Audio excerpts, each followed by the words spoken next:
Hello दोस्तों, स्वागत है आपका अपने YouTube चैनल हिंदी कहानियों में। आज हम जानेंगे हरतालिका तीज का व्रत कब किया जाता है, क्यों किया जाता है और इस व्रत के क्या नियम है। अंत में हम सुनेंगे हरतालिका तीज की व्रत कथा। तो चलिए शुरू करते हैं हमारी आज की वीडियो। कहानी अगर पसंद आए तो चैनल को सब्सक्राइब करना बिल्कुल नहीं भूले।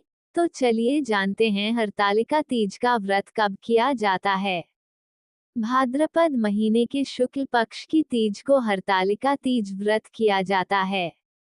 इसमें भगवान शिव और मां पार्वती की पूजा अर्चना की जाती है। कहते हैं इनकी पूजा से महिलाओं को अखंड सौभाग्य का वरदान मिलता है। इस बार हरतालिका तीज व्रत 5 सितंबर को मनाया जाएगा। यह व्रत थोड़ा कठिन है। इस बार हरतालिका तीज पर बहुत ही शुभ संयोग बन रहे हैं, जो महिलाओं के सौभाग्य में वृद्धि करेंगे। इन संयोगों में व्रत बहुत ही फलदायी होगा।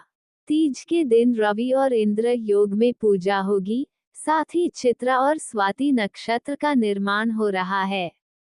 क्यों रखा जाता है व्रत?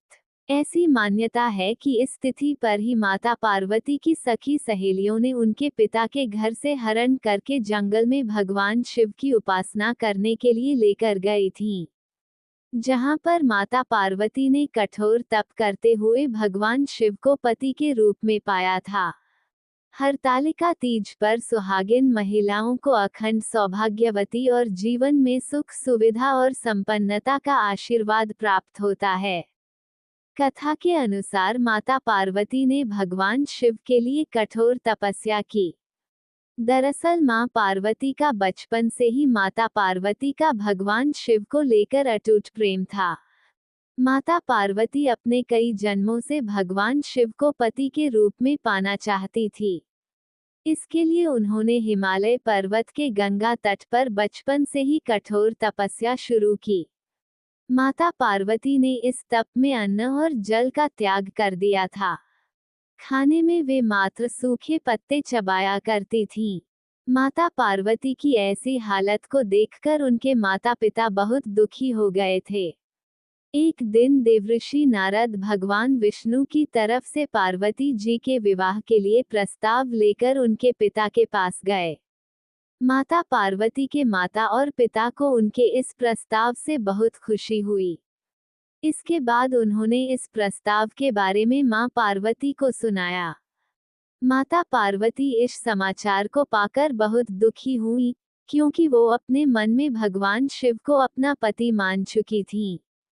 माता पार्वती ने अपनी सखी को अपनी समस्या बताई। माता पार्वती ने यह शादी का प्रस्ताव ठुकरा दिया। पार्वती जी ने अपनी एक सखी से कहा कि वह सिर्फ भोलेनाथ को ही पति के रूप में स्वीकार करेगी। सखी की सलाह पर पार्वती जी ने घने वन में एक गुफा में भगवान शिव की आराधना की।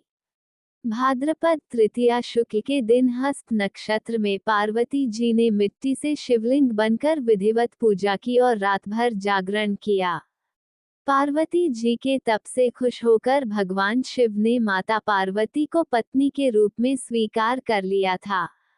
कहा जाता है कि जिस कठोर तपस्या से माता पार्वती ने भगवान शिव को पाया, उसी तरह इस व्रत को करने वाली सभी महिलाओं के सुहाग की उम्र लंबी हो और उनका वैवाहिक जीवन खुशहाल रहे। माना जाता है कि जो इस व्रत को पूरे विधि विधान और श्रद्धा पूर्वक व्रत करती है, उन्हें इच्छानुसार वर की प्राप्ति होती है।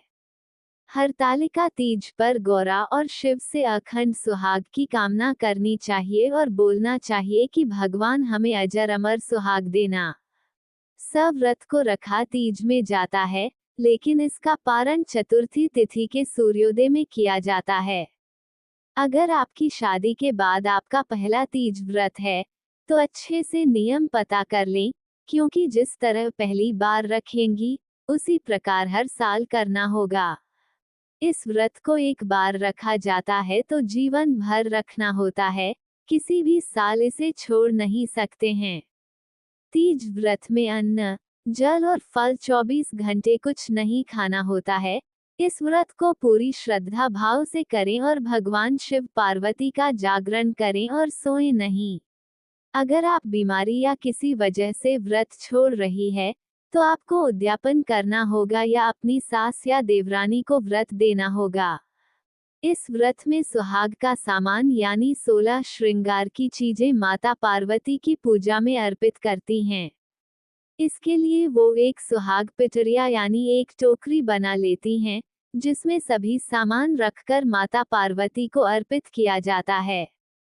इन शुभ संयोग में हरतालिका तीज के दिन फूलों से बना फुलेरा बांधा जाता है और उसके नीचे टीके शंकर और पार्वती स्थापना की स्थापना की जाती है और रात्रि जागरण कर शिव पार्वती की पूजा अर्चना की जाती है।